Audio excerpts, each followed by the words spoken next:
Boa noite, professora Anastácia. Meu nome é Rilson Luiz Lima França, RGM 279-22863. Este é o trabalho de filosofia que será apresentado por mim e por mais dois colegas do curso de Direito, que nos próximos vídeos os mesmos irão se apresentar. O conteúdo apresentado aqui é o capítulo 41 do livro Curso de Filosofia do Direito, dos autores Eduardo Guittard e Guilherme Almeida. O capítulo é Direito e Não Violência, Mínimo dos Povos. O capítulo começa com o subtítulo O que é a não violência? Eu vou começar falando aqui de dois exemplos dados pelos autores.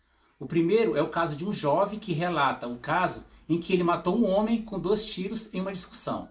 O segundo caso é um homem que confessa ter matado uma criança desferindo 2 golpes e depois enterrado o corpo em um canavial. Pois bem, quais são os elementos comuns nestes dois exemplos? Nós podemos ver que nesses dois exemplos houve um dano, uma destruição, nesse caso a morte das vítimas. E os outros elementos também que nós observamos nos exemplos é a intenção dos autores em cometer este dano. No caso, a vontade, a ação do assassinato. Esses elementos citados, tanto de dano quanto a intencionalidade da ação, eles são elementos característicos da violência. Os autores eles utilizam o conceito mais amplo de dano, aquele dado por Norberto Bobbio, que diz: modificação prejudicial no estado físico do indivíduo. Aí ele fala, depois de ter dado esses conceitos, nós começamos a falar sobre as formas de praticar a violência. A violência ela pode ser de forma direta e de forma indireta. A violência de forma direta é quando atinge de forma imediata o corpo de quem sofre a ação. No caso, a vítima ou uma pessoa ou um grupo de pessoas. A violência de forma indireta é quando opera através de uma alteração do ambiente, onde a vítima se encontra ou o grupo de pessoas se encontra. Diante dessas observações, foi dado um conceito bem básico para a violência, visto que nelas há a ocorrência de um dano e da intenção, da ação intencional. Então o conceito de violência ficou, é uma ação intencional de um indivíduo ou de um grupo que provoca uma modificação prejudicial ao estado psicofísico da vítima, que pode ser também uma pessoa ou um grupo de pessoas. Todas as definições de violência é para que nós pudéssemos conceituar a não violência. Então, qual é o conceito de não violência? Não violência é a ação intencional que não provoca uma modificação prejudicial na pessoa ou grupo de pessoas destinatários da ação. Ou seja, a não violência ela também é uma ação, porém ela não provoca uma modificação prejudicial na pessoa ou no grupo.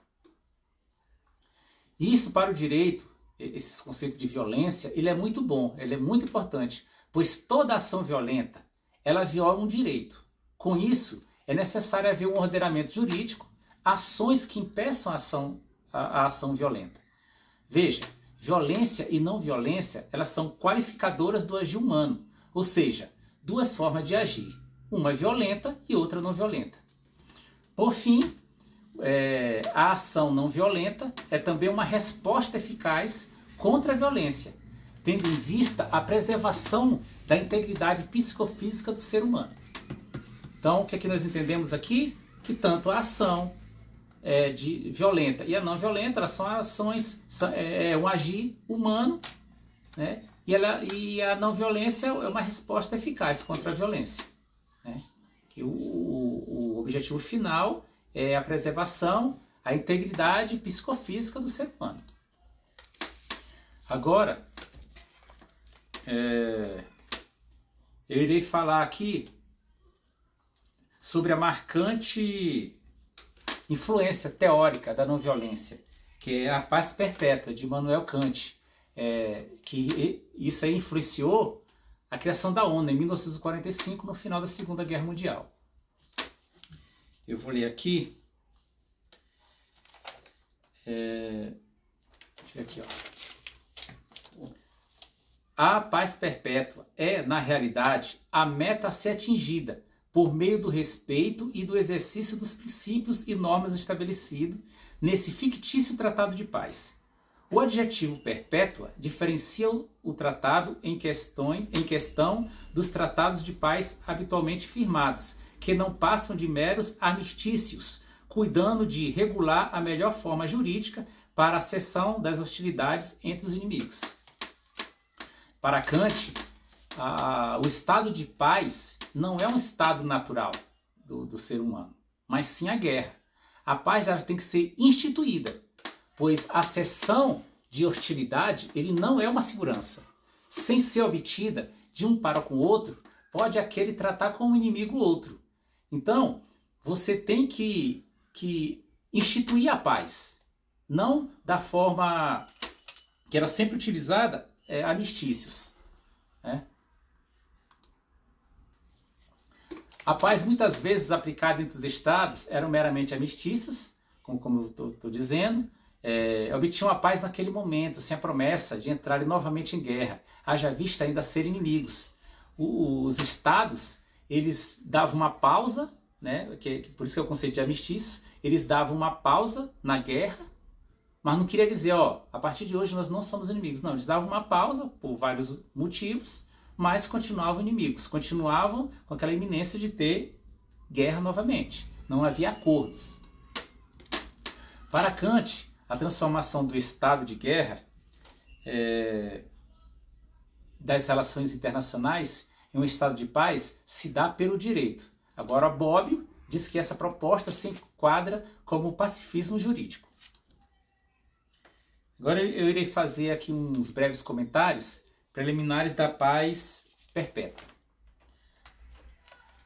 Deixa eu aqui assim. Número 1, né? Não se deve considerar como válido nenhum tratado de paz que se tenha celebrado com a reserva secreta sobre alguma causa de guerra no futuro.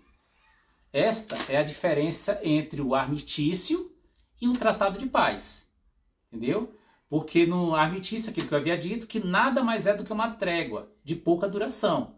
Eles cessavam a guerra, porém eles poderiam voltar, porque são inimigos. É totalmente diferente de um tratado de paz. 2. Nenhum Estado independente, grande ou pequeno, poderá ser adquirido por outro mediante herança, permuta, compra ou doação. Os Estados nacionais não podem ser vistos como propriedade de alguém. 3. Os exércitos permanentes devem desaparecer totalmente com o tempo. A lógica disso é com que a exclusão definitiva do exército dificultaria a prática da guerra. Essa ideia de Kant ela foi antes do surgimento do alistamento militar. 4. Não se deve emitir dívida pública em relação com os assuntos de política externa. Impedir a criação de dívida entre os dois estados, evitando assim uma guerra de invasão ao estado devedor. Aquele estado me deve, eu vou invadi-lo e roubar as riquezas, tomar a área do outro país. 5. Nenhum Estado deve imiscuir-se pela força na Constituição e no governo de outro. Este artigo está ligado ao segundo artigo que eu falei.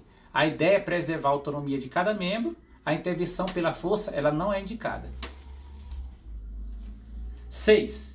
Nenhum Estado em guerra com o outro deve permitir que tais hostilidades tornem impossível a confiança mútua na paz futura, como com o emprego de assassinos, envenenadores, quebrantamento de capitulação, indução e traição. A ideia deste artigo é resumir as hostilidades somente ao campo de batalha. Kant ele oferece também uma explanação das 3 dimensões do fenômeno do direito para a instituição da paz perpétua. Ele fala aqui sobre o direito interno de um Estado deve ser de forma republicana. A vontade pública prevalece sobre a vontade do soberano. Isso seria um complicador para a declaração de guerras. Né? Quem decidiria não seria uma pessoa pela guerra, mas sim a vontade republicana, daquilo que é público. O direito internacional ele deve ser baseado numa federação de Estados livres. Nisso, o Pacto Federativo entre os Estados Nacionais mantêm sua soberania e o objetivo comum da manutenção da paz. Os estados federativos decidiam, né, se eles queriam a guerra ou não. É o direito internacional. E, por fim, o direito cosmopolita, que deve limitar ao direito à hospitalidade universal. Kant ele divergia dos realistas e dos racionalistas. Ele propõe um modelo de ordem internacional onde a guerra perde sua utilidade como forma jurídica de resolução dos conflitos e a paz surge como o principal objetivo. A paz ela não é vista como uma ausência de guerra, mas uma forma diferente de convivência internacional.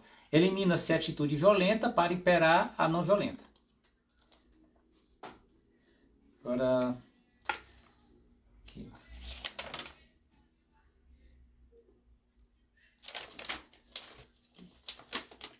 Kant ele tem plena noção de que a instituição, por meio do direito, de um estado de paz não violento entre as nações é uma tarefa de suma importância e, ao mesmo tempo, dificílima de ser atingida, né? O artigo 5º ele fala que o maior problema para a espécie humana, a cuja solução a natureza a obriga, é alcançar uma sociedade civil que administre universalmente o direito.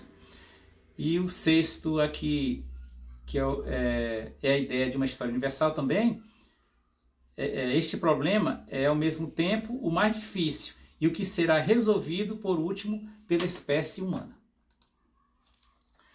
Agora vamos falar sobre o direito internacional dos direitos humanos como mínimo dos povos.